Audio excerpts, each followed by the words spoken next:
Hey, Lamborghini Mercy. Yo chick, she so thirsty. I'm in that 2C Lambo with your girl, she tryna. So hi guys, welcome back to my vlog. I am Saying that Carlo, saying that. you only live once, so be thankful and offer your life to the Lord. So, for today's vlog, tulad nga sinabi ko, ituturo ko na sa inyo kung paano yung cloning na ginagawa ko, tulad nung kanina. So, ginagawa ko siya sa app na Via Maker. Yun nga yung sa first vlog na ni-review natin. Which is sobrang dali niya gamitin, sobrang dali niyang gawin. Ika-crop nyo lang siya and basta, eto. Tingnan natin yung procedure kung paano ko ba siya ginawa. Sobrang dali. Promise. So, let's go!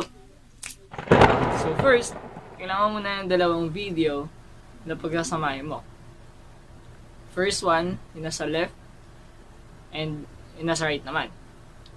So, meron akong dalawang video na tinake before ko i-edit. So, sila yung pinagsama ko. So, let's go. Sundan nyo lang step by step and pwede nyo siyang i-adjust depende sa inyo. So, let's go. So, first, punta ko muna sa app na Via Maker. Go to new project.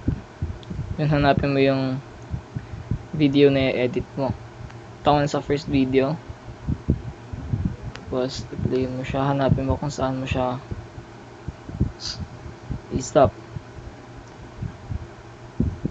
Saan mo siya sisimulan. Split. And delete. Then,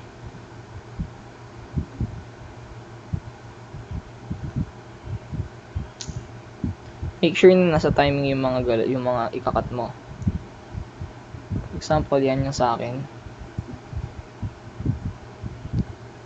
Split mo lang ulit siya. Tapos,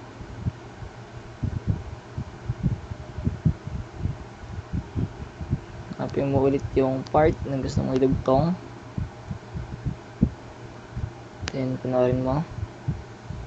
Yan.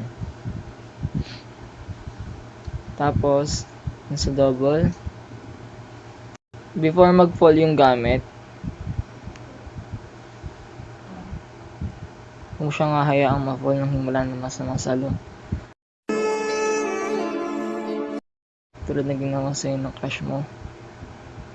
Pinabayaan ka lang ma-fall. Pwede kasi nalo.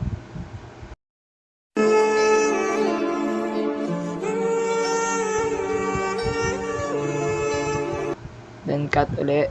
Delete. Tsaka mo ipindutin to. Add mo yung project na isa pa. So ito. Tsaka mo hahanapin yung tama dun sa mismong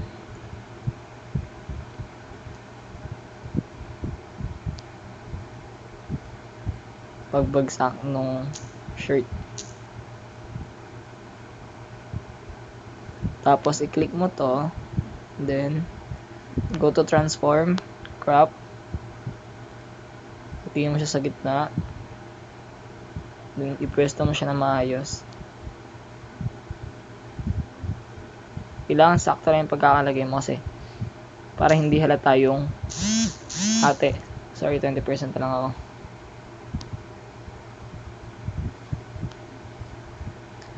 Tapos pag nakikita nyo pa yung line na yan, pag halata pa yung line na yan, so punta kayo sa second video, then blending, tayo sa darken.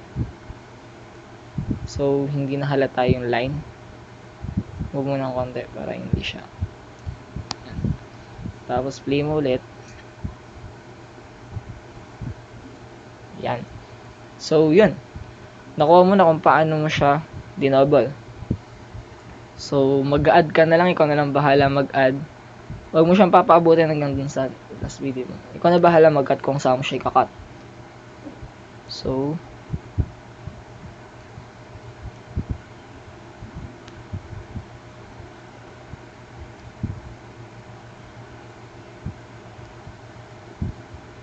yung watermark pala netong Via Maker is pwede mo siyang tanggalin. So, napakagandang app nito.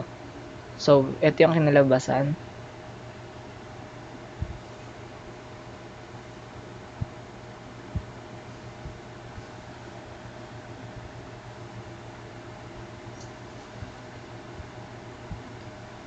And yun. Meron ka ng app na gagamitin mo or pwede mo siyang i-post sa TikTok. And that's all guys. Thank you for watching. Hope you like my video.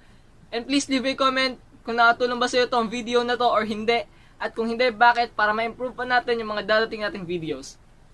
And kung hindi ka pa nakasubscribe, please hit the subscribe button and the notification bell. And please leave a big thumbs up. Stay at home. Huwag nang lalabas kung hindi naman kinakailangan. And see you in the next vlog.